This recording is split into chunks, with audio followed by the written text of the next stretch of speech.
Hello everyone, my name is Elena Shevchuk and this is Look Up channel. Today I will tell you about the Ukrainian children that were forcibly deported from Ukraine by the Russian soldiers to Russia.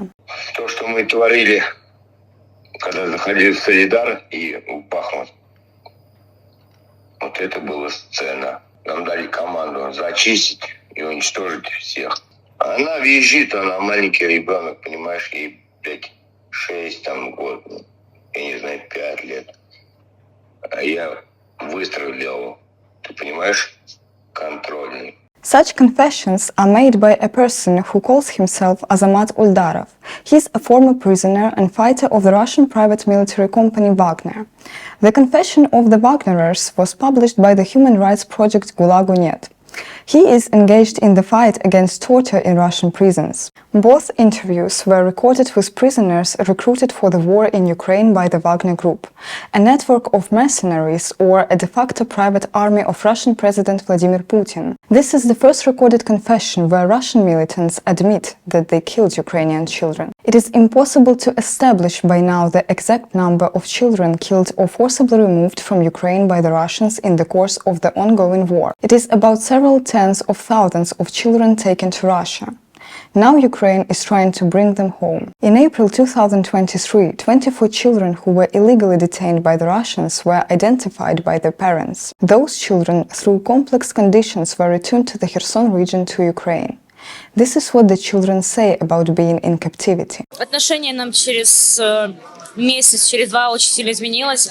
Нас все начали ненавидеть из-за того, что мы украинцы, что мы вот с Херсона, мы приехали, нас обзывали хохолками, и вот мы русские, мы как бы мы классные, вы никто, да, вы на нашей земле. Постоянно включали гимн русский, мы на него не вставали, мы много раз должны были писать за это объяснительные, но мы не вставали. This boy was fortunately returned back together with 30 other children from Kherson. Каждый вечер было разговор важно, нам рассказывали, что украинцы террористы, что они вас викинули зі країни своєї, що Зеленський там і наркоман, як він нам казав, що якщо почують, що ми там розмовляють на українському, вони там будуть закривати, в підвалах, в ізоляторах, будуть наказания, Нам не разрешало звонить родителям, то, что уже освободили правый берег Херсона, нам не разрешало им звонить, то, что, можем там налаживать, что-то про них фотки скидывать.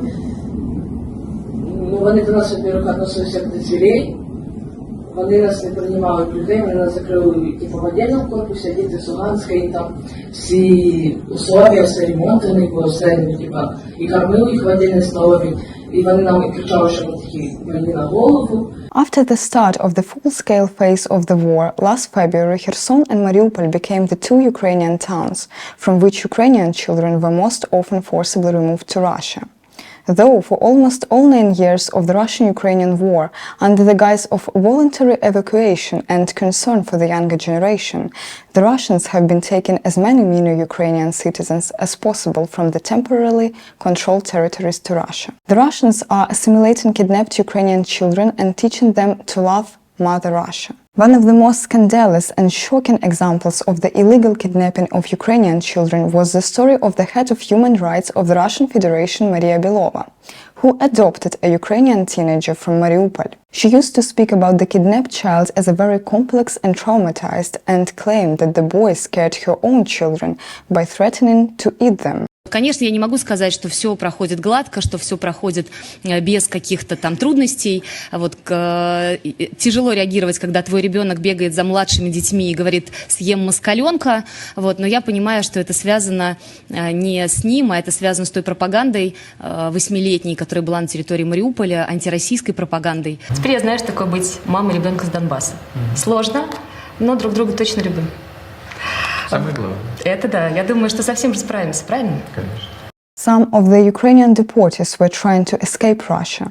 Recently, the story of a 70-year-old teenager Bogdan Yermokhin who was forcibly deported from Mariupol to Russia became known. He tried to cross the border between Belarus and Ukraine, but was detained and sent back to Russia. though he is a citizen of Ukraine and has a sister in Ukraine. As of April 2023, Ukraine identified 90,544 children of deportees. 4,396 orphans were illegally removed to the Russian Federation from Ukraine or kept in the temporarily occupied territories. These are registered, verified cases that are not accurate due to active hostilities and the temporary occupation of the part of the territory of Ukraine.